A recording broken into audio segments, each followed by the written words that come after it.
Hello students, आज हम लोग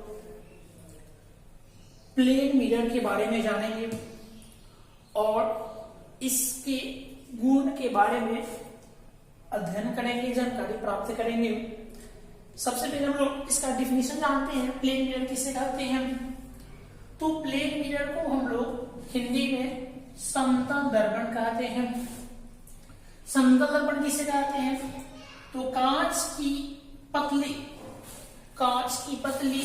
समतल पृष्ठ जिसके एक तरफ कलई हो या इसी को हम लोग पॉलिश्ड कहते हैं।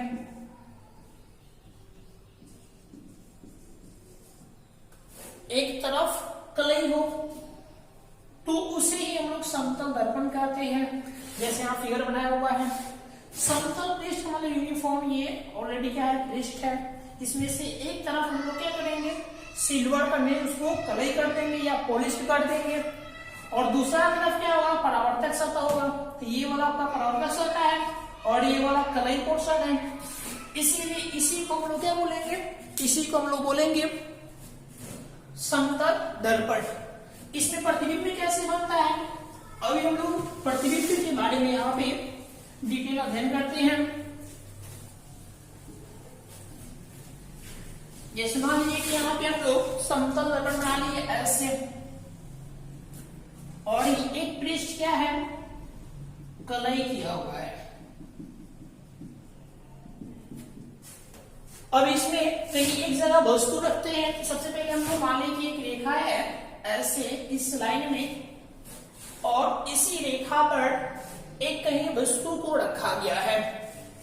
तो मान लीजिए यहाँ पे एक वस्तु हम लोग का ओ नाम का एक वस्तु है जो इसी रेखा पर क्या है, रखा गया है। अब हम लोग को ओ का प्रतिबिंब कैसे बनेगा, तो हम लोग देखेंगे।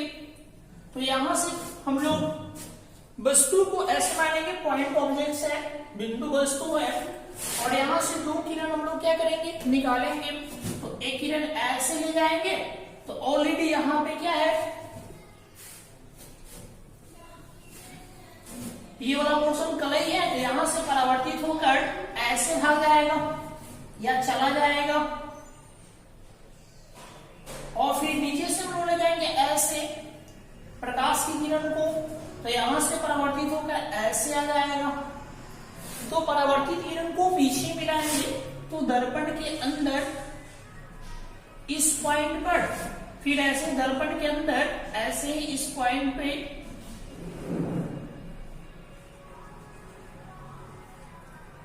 दोनों मिलेगा। तो यही आपका आई नाम का प्रतिबिंब बनेगा। ये आपका वस्तु है और यह आपका प्रतिबिंब है।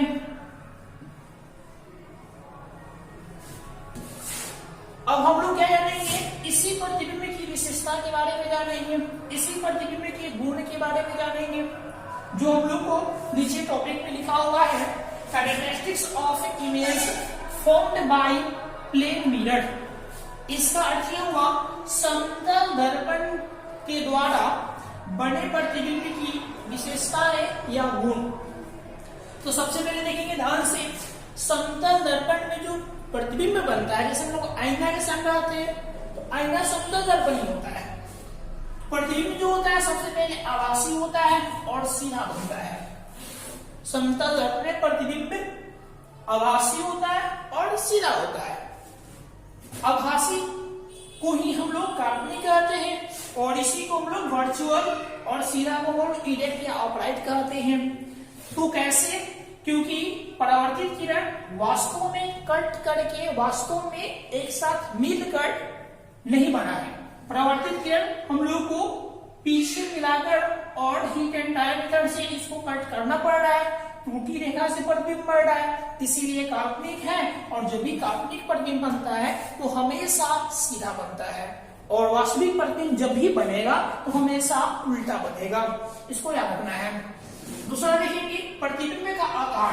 प्रतिबिंब का जो आकार होता है, साइज, जितने बार आप वस्तु का साइज रखेंगे उतने ही बड़ा प्रतिबिंब का साइज बनता है। तो प्रतिबिंब का आकार और वस्तु का आकार दोनों का दोनों क्या होता है, बराबर होता है।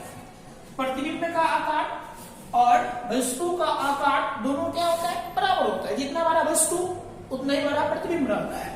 तीसरा देखेंगे हम लोग, तो दर्पण से प्रतिबिंब की दूरी, यहां से वस्तु दूरी प्रतिबिंब दूरी, तो ये प्रतिबिंब है, यानी मान लीजिए यहाँ पे x है, तो दर्पण से वस्तु की दूरी ही x रहेगा, यानी दोनों दूरी बराबर होता है। ये तीसरा विशेषता है, गुण है। और चौथा विशेषता हम लोग का यहाँ पे प्रतिबिंब पे पार्श्विक विस्थापन होता है, यानी प्रतिबिंब का पार्श्विक विस्थापन। अगर आप एम्बुलेंस को लिखकर समतल दर्पण के सामने रखेंगे, एम्बुलेंस को लिखकर समतल दर्पण के सामने रखेंगे, तो एम्बुलेंस आपको इस रूप में दिखा हुआ प्रतीत होगा। इसीलिए ये वाला घटना ही पार्श्विक विस्थापन कहते हैं, और यही घटना को हम लोग पार्श्विक विस्थापन कहेंगे। और समतल दर्पण में इस तरह की घटना घटता है।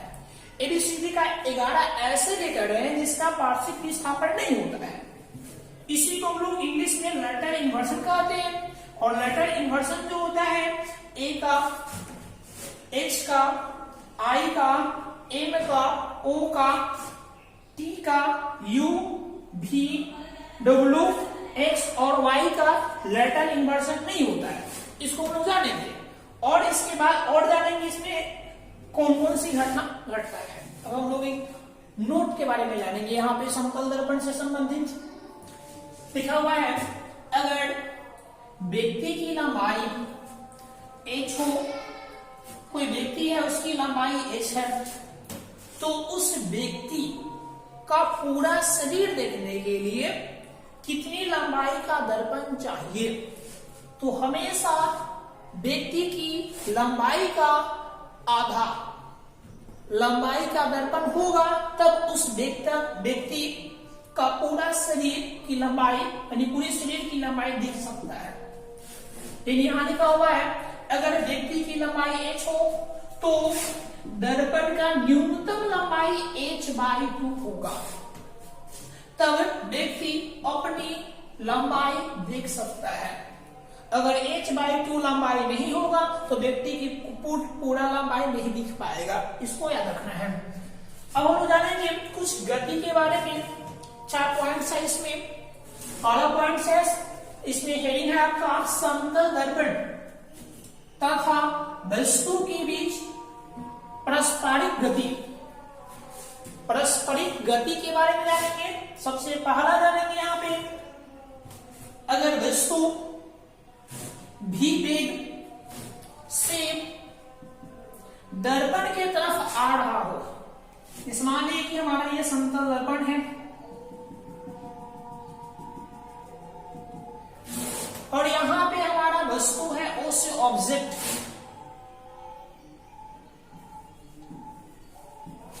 और इसका प्रतिबिंब समतल दर्पण के अंदर आई है, आई से इमेज, इमेज मतलब प्रतिबिंब। अब यहां लिखा हुआ है, अगर वस्तु भी वेग से दर्पण की तरफ आ रहा हो, ये वस्तु है, इसका वेग ऐसे भी वेग हो, भी वेग से दर्पण की तरफ जाएगा, तब प्रतिबिंब भी वेग से दर्पण की तरफ आएगा।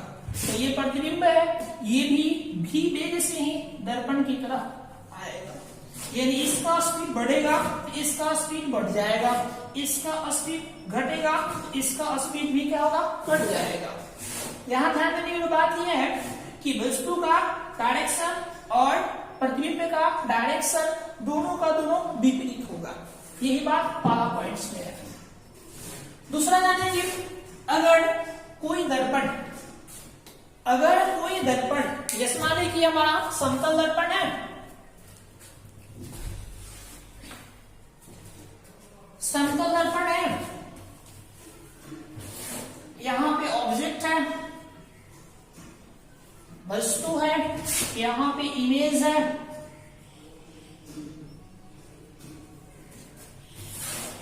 अब इसको पढ़ते हैं और समझते हैं क्या है। अगर कोई दर्पण विराम वस्तु की ओर भी वेग से आ रही हो, अब ध्यान से दर्पण विराम वस्तु की ओर आ रही है, यानी ये हमारा दर्पण है और ये दर्पण विराम वस्तु की ओर आ रही है। ये विराम है, ये रेस्ट में वस्तु है, तो ये वाला इधर आ रही है कितना वेग से, भी वेग से आ रही है, यानी वस्तु विराम है और दर्पण भी वेग से वस्तु की ओर आ रही है।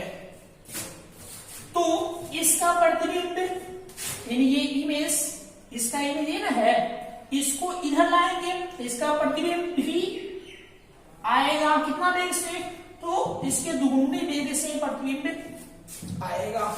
अगर इसके प्रतिबिंब का वेग 2v होता है, इसका प्रतिबिंब का वेग 2v हो जाएगा। फिर से समझ लेते हैं, ये वस्तु है, इस वस्तु का प्रतिबिंब है, दर्पण है, वस्तु विराम अवस्था में है, दर्पण को भी वेग से वस्तु की ओर लाएंगे तो प्रतिबिंब 2v वेग से, ये भी वेग से वस्तु की ओर आएगा। यही 2 पॉइंट्स है। तीसरा पॉइंट हम लोग जाते हैं। तीसरा पॉइंट है, किसी समतल दर्पण में आपतित किरण, किसी समतल दर्पण में आपतित किरण कोई थीटा कोण से घूमता है, यानी थीटा कोण से आपतित किरण घूम रहा है, तो परावर्तित किरण भी थीटा कोण पर ही घूमेगा। इस माने कि हमारा समतल दर्पण ये ऐसा है और सबसे पहला आपतित किरण ये है, ऐसे ऐसे आ रहा है, ये आपतित किरण ऐसे आएगा, जैसे ए ओ और बी कर दिए, तो पहला ए ओ आपतित किरण है और ओ बी परावर्तित किरण है। अब आपतित किरण को हम लोग थीटा कोण पर घुमा कर ले जाएंगे, तो ए डैश ओ आपतित किरण है, इसको कितना घुमाया, थीटा कोण पर, तो ये परावर्तित किरण भी थीटा कोण पर घूम जाएगा, यानी बी ओ और बी डैश क्या करेगा, परावर्तित किरण है, परंतु यहाँ थीटा घुमाया तो यह भी थीटा घूमेगा। हम लोग चौथा पॉइंट जानते हैं, अगर समतल दर्पण में दर्पण थीटा कोण से घूमता है, अब ध्यान देंगे, यहाँ पे दर्पण घूम रहा है, यहाँ पे आपतित किरण घूम रहा था, तो परावर्तित किरण भी घूम जा रहा था। अब हम लोग जानना है कि समतल दर्पण में दर्पण थीटा कोण से घूमता है, यानी दर्पण घूमेगा, ये दर्पण है आपका, ये थीटा कोण से घूमेगा, ठीक है, तो इसकी परावर्तित किरण 2 थीटा कोण पर घूमेगा, यानी ये वाला परावर्तित किरण थीटा कोण हो जाएगा। अगर मान लीजिए कि ये दर्पण है आपका और ऐसे ऐसे ऐसे ऐसे ऐसे ऐसे घुमाएंगे थीटा कोण, तो ये परावर्तित किरण 2 थीटा हो जाएगा। और लास्ट में देखेंगे, समतल दर्पण में वक्ता त्रिज्या और फोकस दूरी दोनों अनंत होती है, इसको याद रखेंगे, तथा वक्ता शून्य होता है, इसको भी याद रखेंगे। समतल दर्पण में वक्ता त्रिज्या और फोकस दूरी अनंत और वक्ता शून्य होता है। हम लोग जानेंगे कि इंपॉर्टेंट पॉइंट्स है समतल दर्पण से संबंधित, और समतल दर्पण में ये लास्ट टॉपिक है। अगर 2 समतल दर्पण थीटा कोण पर स्थित हो, मेरे पास 2 समतल दर्पण है और थीटा कोण पर स्थित है, और उसके बीच कोई वस्तु है और वस्तु को रखते हैं, तो उसमें प्रतिबिंब की संख्या क्या आएगा, उसको निकालने के लिए 2 केसेस होता है। तो प्रतिबिंब की संख्या का सिंबल हम लोग छोटा n लेंगे, छोटा n प्रतिबिंब की संख्या को बताएगा, तो यहाँ प्रतिबिंब की संख्या छोटा n है, तो निकालेंगे कैसे, एक सूत्र है n equal to 360 by theta minus 1, 360 बटा थीटा माइनस 1। हम लोग को चेक क्या करना है, थीटा का मान 360 by theta equal to some संख्या होनी चाहिए। जब इसका वैल्यू सम संख्या आएगा तब ये सूत्र लागू करेंगे प्रतिबिंब की संख्या ज्ञात करने के लिए। ये प्रतिबिंब की संख्या ज्ञात करना है,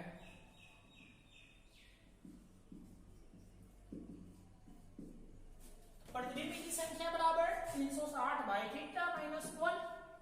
कब ये यूज करेंगे, जब दोनों दर्पण के बीच सम संख्या हो थीटा का मान भरने के बाद। एक दूसरा सूत्र यूज करेंगे 360 बाई थीटा, अगर थीटा का मान भरने के बाद विषम संख्या है। जैसे यहाँ एक फिगर बनाए हम लोग, ए ओ, ये पहला समतल दर्पण है, ये हमारा समतल दर्पण है, और दूसरा समतल दर्पण है ओ बी, और दोनों को हम लोग थीटा कोण पे रखे हैं, और यहाँ पे कोई वस्तु को रख दिया। जैसे ही एंगल बढ़ाएगा तो ये वस्तु की संख्या यानी इसका प्रतिबिंब की संख्या बहुत ज्यादा होगा, और वो निर्भर करेगा दोनों के बीच में कोण कितना है। तो मान लीजिए कि ये थीटा बराबर मेरा 60 डिग्री है, दोनों दर्पण के बीच में 60 डिग्री का हम लोग कोण लेते हैं, तो जानेंगे कि वस्तु का प्रतिबिंब की संख्या कितना प्रतिबिंब बनेगा, मल्टीपल इमेज बनता है।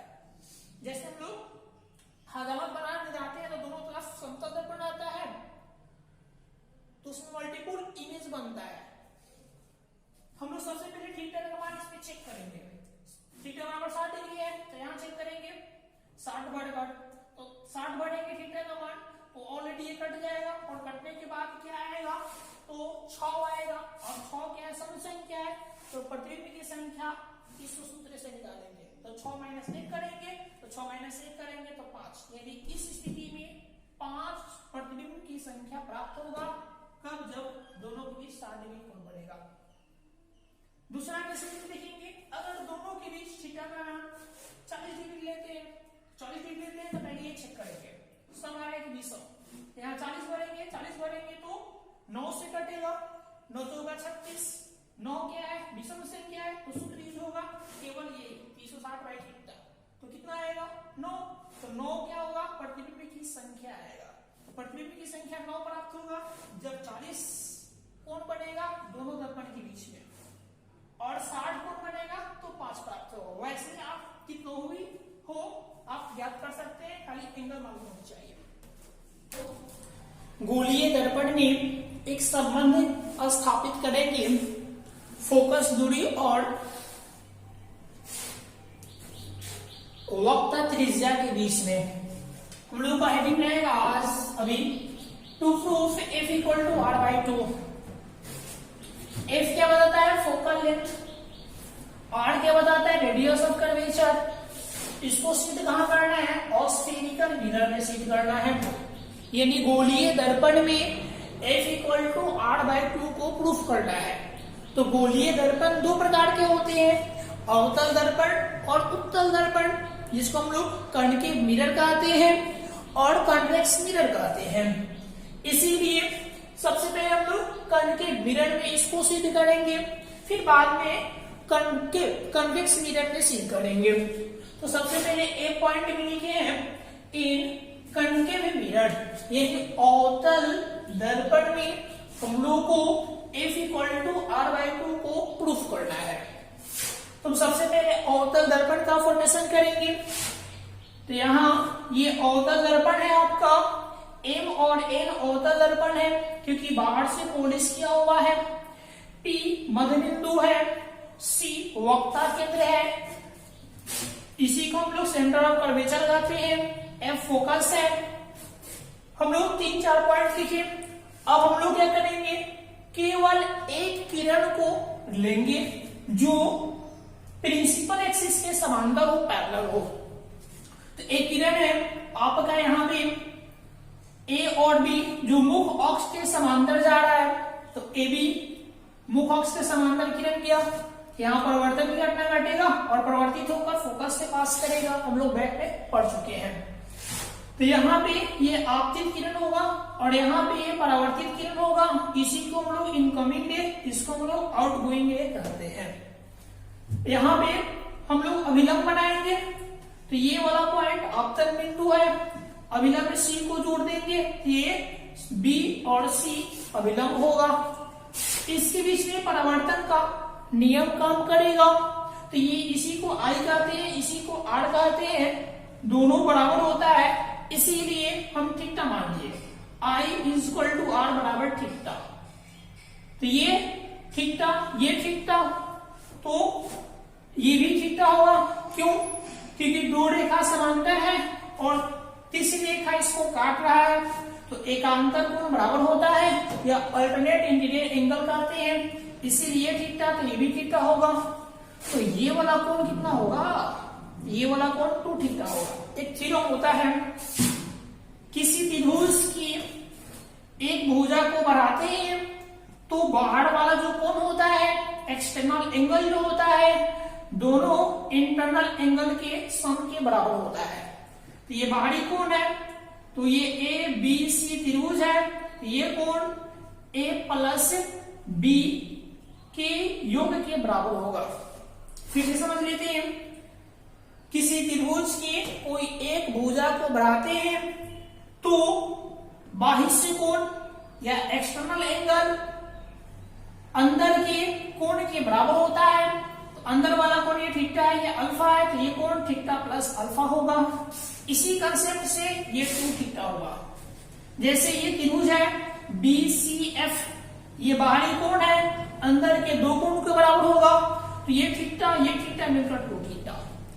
अब हम क्या किए, बी से लंब खींच दिए, तो बी से लंब खींचे तो डी पॉइंट पे मिला जो अक्ष से 90 डिग्री कोण बना रहा है। अब हम लोग जानते हैं इसके बारे में, इसको प्रूव कैसे करेंगे।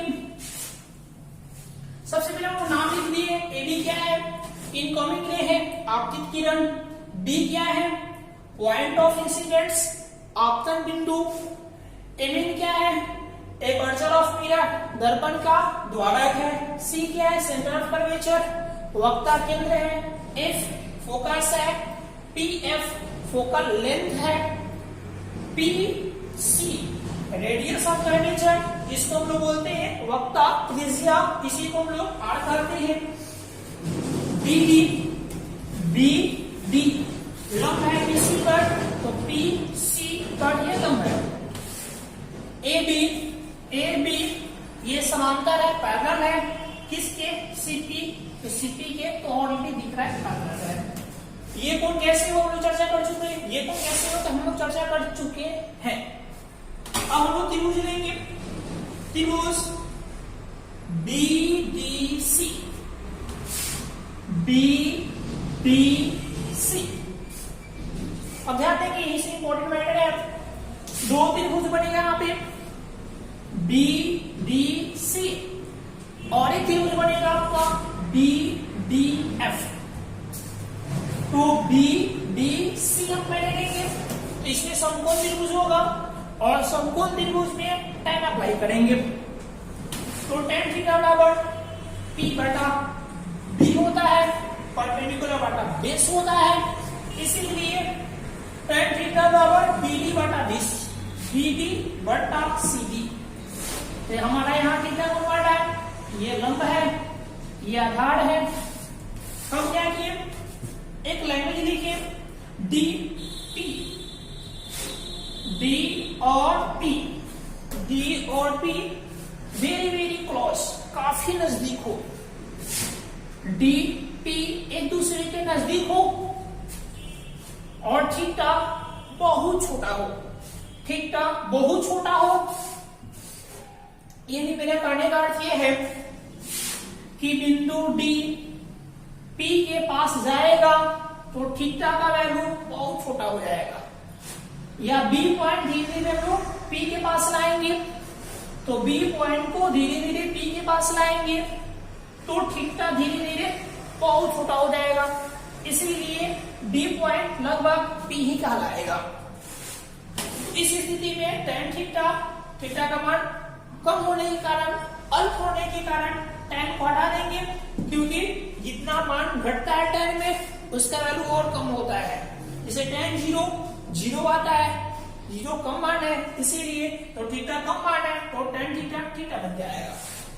इसको फर्स्ट समीकरण मान लेंगे, फिर हम दूसरा लेंगे ये वाला त्रिभुज बी डी एफ में देखेंगे हम लोग, तो त्रिभुज बी डी एफ, 2 थीटा यहां बन रहा है, तो लंब बटा आधार, परपेंडिकुलर बटा बेस होना है, तो लंब बटा आधार, फिर वही कंडीशन यहां भी लागू होगा, तो फिर यहां पे tan एलिमिनेट हो जाएगा, तो 2 थीटा बराबर बी डी बटा एफ डी होगा। हम लोग क्या करेंगे, थीटा का वैल्यू यहाँ भरेंगे, तो थीटा का वैल्यू ऊपर निकाले हैं तो यहाँ थीटा का वैल्यू भर दिए, बी डी बटा सी पी, तो एक से निकला हमारा। अब क्या करेंगे हम लोग, बी डी से बी डी काट देंगे तो बचेगा, तो उसको क्रॉस मल्टीप्लिकेशन करेंगे, ये वाला गुना होगा, ये वाला गुना होगा, तो यहाँ आ जाएंगे। अब तो गुना करेंगे तो 2FP हो जाएगा इज इक्वल टू, ये वाला इधर जाएगा, CP, यहाँ पे FP निकालेंगे, FP तो ये बटा में चल जाएगा। और इसके बाद हम लोग चिन्ह वाली बाटी यूज करेंगे, साइन कन्वेंशन, तो दोनों PF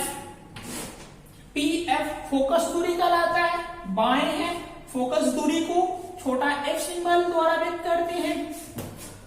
CP या PC R कहलाता है, वक्ता त्रिज्या कहते हैं, रेडियस ऑफ कर्वेचर। ये भी बाएं है तो ये भी नेगेटिव होगा, ये भी नेगेटिव होगा साइन कन्वेंशन से, ये भी नेगेटिव, ये भी नेगेटिव, नेगेटिव में निकट जाएगा और फिर जो बचेगा वो F equal to R by 2 होगा। और इसी को हम लोग सिद्ध करना था, ये हमारा यहाँ पे सिद्ध हो गया। अब हम लोग दूसरा दर्पण में इसी को सिद्ध करते हैं। तो दर्पण में F equal to R by 2 को सिद्ध करते हैं, प्रूफ करते हैं। सबसे पहले उत्तल दर्पण लेंगे। उत्तल दर्पण में अंदर से कलई होता है, पॉलिश्ड होता है। तो मेरा MN उत्तल दर्पण है, इसका मध्य बिंदु P ध्रुव है, वक्ता के अंदर यहाँ पे C है, इससे गुजरने वाली रेखा प्रिंसिपल एक्सिस मुख अक्ष प्रधान अक्ष कहते हैं।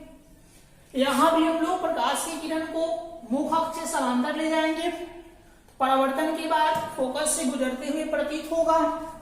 प्रकाश की किरण ऐसे जाएगा, ए भी आपतित किरण है, इंसिडेंट रे है, परावर्तित होकर ऐसे चला जाएगा, इसको पीछे की ओर हम लोग मिलाएंगे तो F से होते हुए प्रतीत होगा, गुजरेगा। अब क्या करेंगे, इस पॉइंट पर C को मिलाएंगे, तो B से C मिलाएंगे तो अभिलंब प्राप्त होगा, इसीलिए B से C मिलाएंगे तो अभिलंब हो गया। तो यहाँ पे दो रेखा क्रॉस करेगा, एक अभिलंब वाला टूटी रेखा और ये परावर्तित रेखा। दोनों रेखा जब क्रॉस करता है तो आमने सामने का कोण बराबर होता है, vertically opposite angle VOA, vertically opposite angle बराबर होता है, इसीलिए ये थीटा है तो भी थीटा होगा, और जब ये थीटा है तो ये भी थीटा होता है मैथमेटिकल कंसेप्ट से। जब ये दोनों थीटा है तो बाहर वाला 2 थीटा होगा। अभी भी हम लोग जाने हैं कि त्रिभुज के बाहरी कोण दो अंदर के कोणों के योग के बराबर होता है, इसीलिए ये 2 थीटा होगा। और यहाँ पे परावर्तन का नियम काम करेगा, ये आपतित किरण है, ये अभिलंब है, इसी को I कहते हैं, ये अभिलंब है, ये परावर्तित किरण है, इसको R कहते हैं, दोनों बराबर होता है, इसीलिए I equal to R equal to theta मान लिया। अब हमको प्रूफ करना है F equal to R by 2, तो सबका नाम ऐसे ही लिख लेंगे। A भी आपतित किरण है, इंसिडेंट रे कहते हैं, B पॉइंट ऑफ इंसिडेंट आपतन बिंदु है, A में द्वारक है दर्पण का, C वक्ता केंद्र है, F फोकस है, PF ध्यान दीजिए, PF फोकस दूरी है, फोकल लेंथ, PC इसी को R कहते हैं।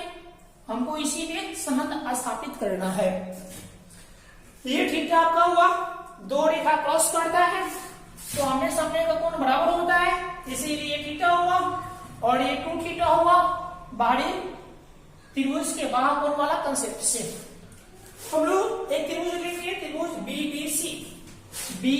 BDC, यहाँ tan अप्लाई करेंगे तो tan थीटा बराबर लंबटा आधार हो गया। अब क्या करेंगे, D और P एक दूसरे के करीब हो और थीटा का मान कम हो तो tan थीटा बन जाएगा और ये उतर जाएगा पहला समीकरण। फिर दूसरा हम लोग त्रिभुज लेंगे BDF, tan अप्लाई करेंगे, tan 2 थीटा बराबर लंबटा आधार परपेंडिकुलर बटा बेस, इसीलिए BD और बटा में पी एफ, पी एफ हो गया, ये ऑलरेडी कम है तो 2 थीटा हो जाएगा, डी पी बन जाएगा। तो यहाँ पे डी को हटाकर पी बना देंगे क्योंकि ये दोनों एक दूसरे के करीब है और थीटा का वैल्यू बहुत कम है, इसीलिए ये वाला इसके पास आ जाएगा।